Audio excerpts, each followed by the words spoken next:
Hi guys. तुम लोगों ने देखा होगा कि बहुत से दिनों से दिनों से या महीनों से मैंने कुछ चैनल पर डाला नहीं है।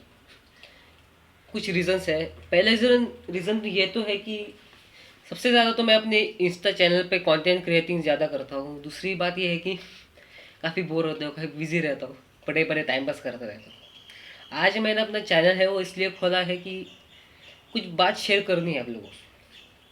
कुछ सीरियस भी है, कुछ ज़्यादा सीरियस नहीं भी है, लेकिन होगी कुछ लोगों की। सबसे पहले बात मैं ये करना चाहता हूँ कि हमारी ज़िंदगी में हम बहुत सी चीज़ें करते हैं। कुछ चीज़ें ऐसी होती है जो हम अननोइंगली करते हैं, कुछ चीज़ें ऐसी होती है जो हम करते हैं पर हमें पता नहीं होता हम क्या कर रहे हैं, पर फिर भी हम करते हैं। आप लोग बोल रहे हैं कि क्या बकचोदी कर रहा है। कर रहा हूँ मैं, लेकिन कुछ चीज़ें हो रही है मेरे लाइफ में, और वो चीज़ें हैं मेरी ड्रीम्स, सपनों के रिलेटेड। सपने नहीं, वो मतलब रात में हम जो सपने थे उससे रिलेटेड है।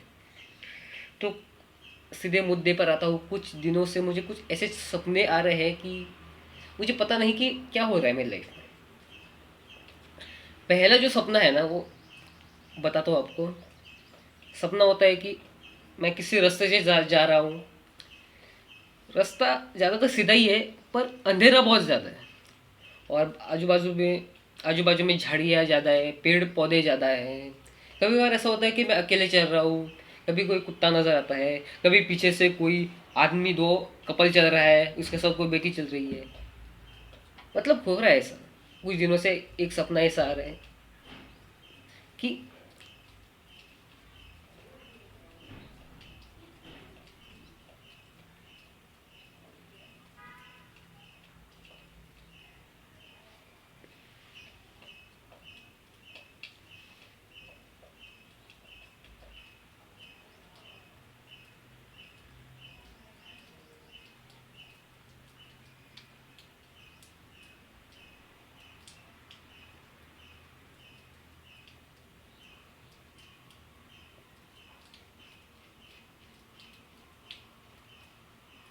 मतलब हो रहा है ऐसा। अब मुझे पता नहीं कि इसका रीज़न क्या है। मैंने चैट जीपीटी से ऑब्वियसली पूछा, तो इसने कहा कि कोई तुम किसी के हालत से ऐसे गुजर रहे हो कि तुम्हें बहुत सोच रहे हो, बहुत ओवर थिंक कर रहे हो, अंधेरा बहुत, मतलब एनजाइटी बहुत सारे है। अब मैं तो कोई साइकोलॉजिस्ट हूँ नहीं जो मुझे पता होगा। ये एक ड्रीम हो रही है, पर लेकिन दूसरी जो टाइप की ड्रीम है जो मुझे आ रही है बहुत से दिनों से, it's actually very concerning for my self and many things, because this type of dream have never had in my life. और वो है ग्रेव्स।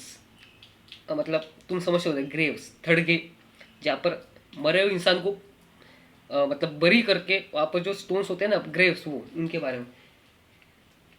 मतलब सिनेरियोस बहुत सारे अलग होते हैं, लेकिन ड्रीम एक ही टाइम एक ही प्रकार का पड़ता है कि मैं किसी अजनबी जगह पर हूँ, कोई खाली ग्राउंड हो, वहाँ पर ना कोई ग्रेव होती है वहाँ पर। मतलब कल ही रात को मुझे एक सपना पड़ा था कि मैं आपसे किसी और आदमी के साथ था जो मैं से जानता हूँ। उस आदमी के साथ मैं ऐसे तैर रहा था किसी ग्राउंड पर, और मैंने वहाँ पर ना एक जगह पर बहुत सारे कॉफिन्स देखे, मतलब वो टूटे फूटे थे। और सीरियसली बताऊँ, उस ड्रीम के बाद मुझे कुछ याद नहीं आ रहा मेरे साथ क्या हुआ था। सीरियसली इतना ही याद आ रहा है। पर अजीब है यार, मतलब ऐसे ड्रीम्स क्यों पड़ रहे हैं मुझे। और पिछले कुछ दिनों से मुझे कुछ ऐसे ड्रीम्स पड़ रहे हैं कि कोई ग्राउंड है, वहाँ पर कोई ग्रेव है, मतलब कोई ग्रेव स्टोन है। कंफ्यूजिंग, राइट ना। इसके बारे में मैंने चैट जीपीटी से पूछा था, उसने भी यही कहा था कि तुम और रियल में नहीं मरने वाले हो, कुछ कहते ट्रांजिशन हो रहा है, फलाना ढिमकाम। मैं ऐसा कहने वाला कि मैं सच में मरने वाला हूँ। वो अभी तक पॉसिबल नहीं होने वाला है। और मरने की क्या ज़रूरत है, ज़िंदगी ऐसी चल रही है। मतलब यहाँ पर मुझे सुरेश भट्ट जी, मतलब जो मराठी में सबसे बड़े गज़लकार है, वन ऑफ द ग्रेटेस्ट गज़लकार, उनकी एक कविता की स्टार्टिंग की जो दो पंक्तियाँ वो कहने का मुझे बहुत मन कर रहा है। मैं कहने वाला हूँ, इतकेच मला जाताना सरनावर कळले होते, मरणाने केली सुटका जगण्याने छळली होती। इसका अर्थ ये होता है कि जब मैं फांसी पर चढ़ रहा था, फांसी पर जा रहा था, मुझे यही समझ में आया कि मौत ने मुझे छुटकारा दिला दिया था, पर लेकिन जीवन ने जीवन जो जग रहा था मुझे बर्बाद कर दिया। मुझे पता नहीं आपने मैंने जिस तरह से एक्सप्लेन किया आपको कितना समझ में आया होगा, लेकिन मैं ये करना चाहता हूँ कि मैं थोड़ा सा कंसर्न हूँ कि ये अचानक से क्यों पड़ रही है ड्रीम्स मुझे? हो भी सकते हैं, कुछ रीजन हो भी सकता है, आई डोंट थिंक सो, पता नहीं, जो देखा जाएगा पता नहीं। अब अगर कुछ हो रहा है तो मैं अपडेट्स देता रहूँगा आप इस चैनल पे। तब तक के लिए ये है हमारे पीछे, ये दिख रहा है ना, ये ऐसे सोने वाला दाल वाला ऐसा, जिसके नाम पर मुझे नाम पड़ा है, पता नहीं इसका कुछ, तो वो ऐसे ही बैठे है वो मेरे फ्रेंड की तरह है जो उसको बैठने हम भी बैठे। राम राम।